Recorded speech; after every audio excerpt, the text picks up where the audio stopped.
மனிதன் தெய்வமாகலாம் திரை விமர்சனம். Selvaraghavan, Kushi Ravi, RS Sathish, Kausalya, mime Gopi, YG Mahendran மற்றும் பலர் நடிப்புல டென்னிஸ் மஞ்சுநாத் இயக்கத்துல AK பிரியன் இசையில வெளிவந்திருக்கும் படம் தான் மனிதன் தெய்வமாகலாம். படம் எப்படி இருக்கு வாங்க பார்க்கலாம். சாலை வசதி இல்லாத ஒரு மலை கிராமத்தை சேர்ந்த செல்வராகவன் நுங்கு வியாபாரம் செய்கிறார். அவருக்கும் குஷி ரவிக்கும் திருமணம் நடக்கிறது.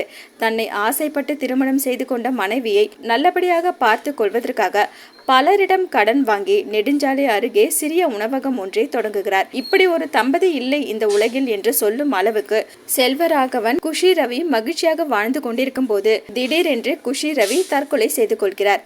மனைவியின் தற்கொலைக்கான அதிர்ச்சிகரமான உண்மையை தெரிந்து கொள்ளும் செல்வராகவன் அதன் பிறகு மேற்கொள்ளும் நடவடிக்கை மூலம் அந்த ஊர் மக்களுக்கு தெய்வமாகிறார்.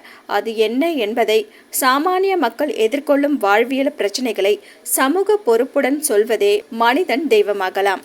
மிகவும் சாதுவான கதாபாத்திரத்திற்கு கச்சிதமான பொருந்திருக்கும் செல்வராகவன் தன் குணத்தை நடிப்பின் மூலமாகவும் மிக சரியாக வெளிப்படுத்தி கதாபாத்திரத்துக்கு நியாயம் சேர்த்திருக்கிறார். ஹீரோனியாக நடித்திருக்கும் அறிமுக நடிகை குஷி ரவி அழகில் மட்டுமின்றி நடிப்பிலும் கவர்கிறார். செல்வராகவனின் அக்காவாக நடித்திருக்கும் கௌசல்யாவுக்கு பெரிய வேடம் இல்லை என்றாலும் தனது வேலையை நிறைவாக செய்திருக்கிறார். ரவி வர்மாவின் ஒளிப்பதிவு தற்போதைய நவீன காலகட்டத்திலும் சாலை வசதி இன்றி இருக்கும் கிராமங்களின் அவலங்களையும் அந்த மண்ணில் வாழும் மனிதர்களின் வாழ்க்கை சூழலையும் நம் கண் முன் நிறுத்துகிறது.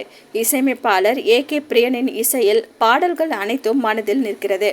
மிக எளிமையான கிராமத்து வாழ்வியல் மற்றும் அந்த மக்கள் எதிர்கொள்ளும் பிரச்சனையை பேசும் படத்தை நிதானமாக பயணிக்கும்படி காட்சிகளை தொகுத்திருக்கும் தீபக் S விறுவிறுப்பை விட அவர்களின் உணர்வுகளை பார்வையாளர்கள் மனதில் அழுத்தமாக பதிய வைப்பதே முக்கியம் என்பதை உணர்ந்து பணியாற்றியிருப்பது படத்திற்கு பலம் சேர்த்திருக்கிறது. எழுதி இயக்கியிருக்கும் டென்னிஸ் மஞ்சுநாத் அடிப்படை வசதியின்றி தவிக்கும் கிராம மக்களின் பிரச்சனைகளோடு கந்துவட்டி கொடுமைகளை எதிர்கொள்ளும் பெண்களின் அவல நிலையை மிக அழுத்தமாக பதிவு செய்திருப்பதோடு அதற்கான திரைக்கதையை மிக யதார்த்தமாக கையாண்டிருக்கிறார். மொத்தத்துல மனிதன் தெய்வமாகலாம் இதயத்தை கனக்க செய்யும்.